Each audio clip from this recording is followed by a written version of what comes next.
Okay guys, so I got some updates. Rallye still needs an alignment,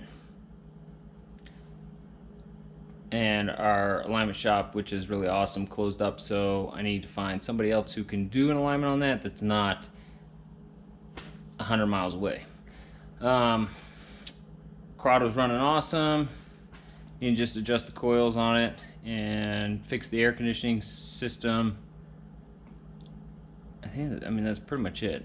Try to find new trim or new old stock trim, and clean all the trim up that's got some overspray on it. And then the Quattro. Ryan is almost done with the rear quarter. Then we can start reassembling. My buddy Pat built me up this sick manifold. It's got a EGT bung pre-turbo. This is for the tile Zona rotor turbo that we're going to be running on there. So he made it without the V-band because I need to get one of those and weld that on. Oh, Corrado still needs the air-to-water intercooler setup on it. The R32, we're going to turbo. I've been collecting parts for that. Just ordered a intake manifold from BST. So it'll have similar intake manifold to what's going on the Quattro. Sold the Q7, bought a Suburban. What else? GLI is... so I don't think I told you guys, I bought a 92 GLI. Car looked super mint, and started digging into it, and the rear quarters had been resprayed and clear coated. So sanding all that down, going back to a single stage. Ian's doing all that at his house because the quarantine, so he's not wanting to get out and about, so he's just staying home working on that.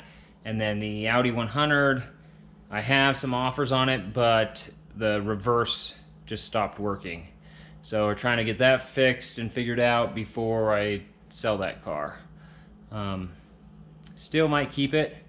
I'm just trying to consolidate some things right now because I don't want 6 storage units if we decide to move, which I'm thinking we might decide to move. So tonight I wanted to show you guys, I sandblasted some of the Rallye parts and getting these all ready for the new Rallye engine build. The 1H block we're going to do rods and pistons in.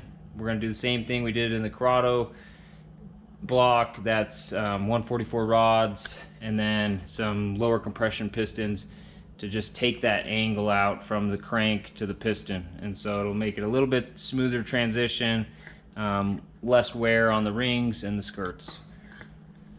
So what I'm gonna do is blasted all these parts, gonna just paint them tonight, and then I built a rail, skateboard rail for my niece. She helped me out with it, taught her how to weld, and gonna go ahead and paint that with some rust inhibitor just so that it doesn't rust all over her mom's garage floor. So I'm gonna tape these up and then go ahead and start spraying them.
guys, so this is what I like to use to paint any of the aluminum parts in the engine bay. It's very close to the original aluminum color, but it gives it a coating so that if you touch it with greasy hands or get an oil leak or something and it gets on there, it's easy to clean off.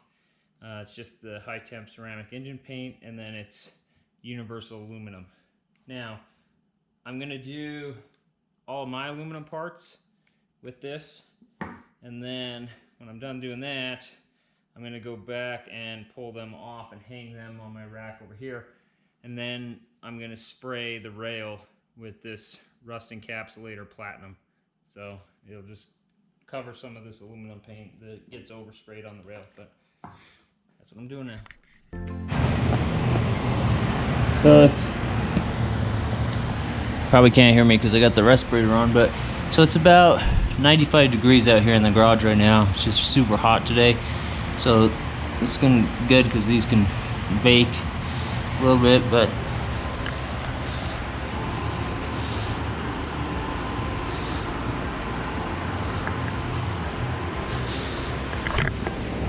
I got a couple of parts at my dad's that I still need to sandblast. Once I finish those, then we'll spray those as well.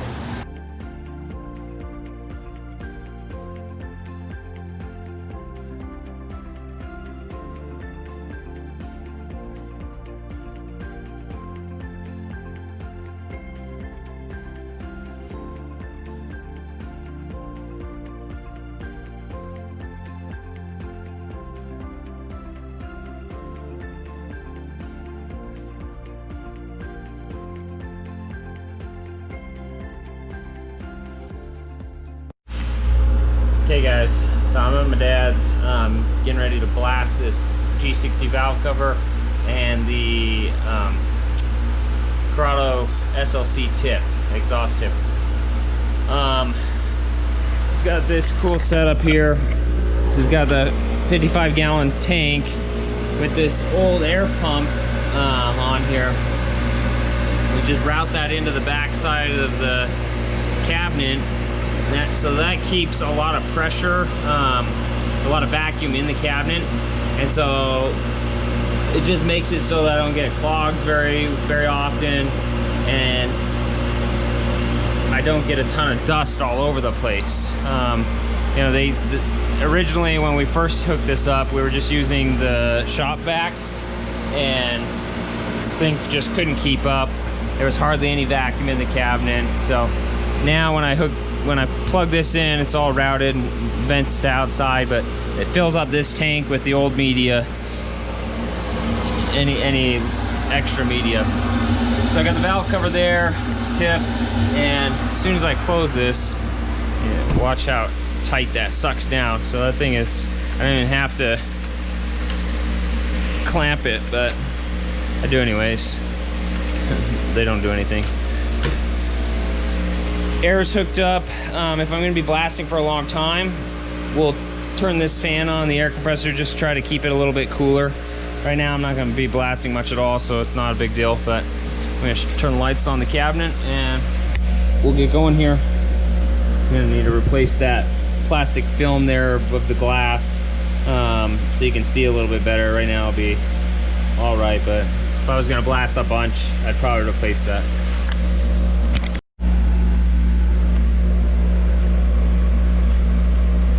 And I'm using aluminum oxide. It's a black, really heavy grit. The reason I use that on this is it's just a little more abrasive. It leaves it a little bit, a little more texture on the aluminum, and that Eastwood paint I like to use tends to stick really well to this. It fills in all the spots, but it adheres really well. So